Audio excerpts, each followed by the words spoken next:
ជំរាបសួរបងប្អូនជនរួមជាទីគោរពថ្ងៃនេះគឺជាថ្ងៃសៅរ៍13រោចខែបុស្សឆ្នាំមកមីឆស័កពុទ្ធសករាជ2558ត្រូវនៅថ្ងៃទី17ខែមករាគ្រិស្តសករាជ2015នៅពេលនេះសូមអញ្ជើញបងប្អូនជនរួមជាតិតាមដានទស្សនាព័ត៌មានសង្ខេបនៅថ្ងៃនេះដូចតទៅព្រះអង្គម្ចាស់ធម្មកោចង់ឲ្យព្រះអង្គម្ចាស់រណរិទ្ធចូលជាមួយគណៈបក្សសង្គ្រោះជាតិតាមការចុះផ្សាយរបស់គេហទំព័រភ្នំពេញប៉ុស្តិ៍បានឲ្យដឹងថា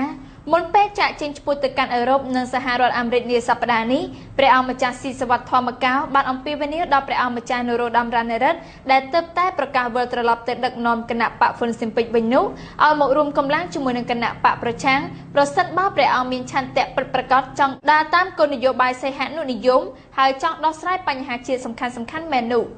គណៈបកហ្វុនស៊ិមពេចបានឈ្នះឆ្នោតនៅក្នុងការបោះឆ្នោតជាតិឆ្នាំ1993ប៉ុន្តែគណៈបកនេះ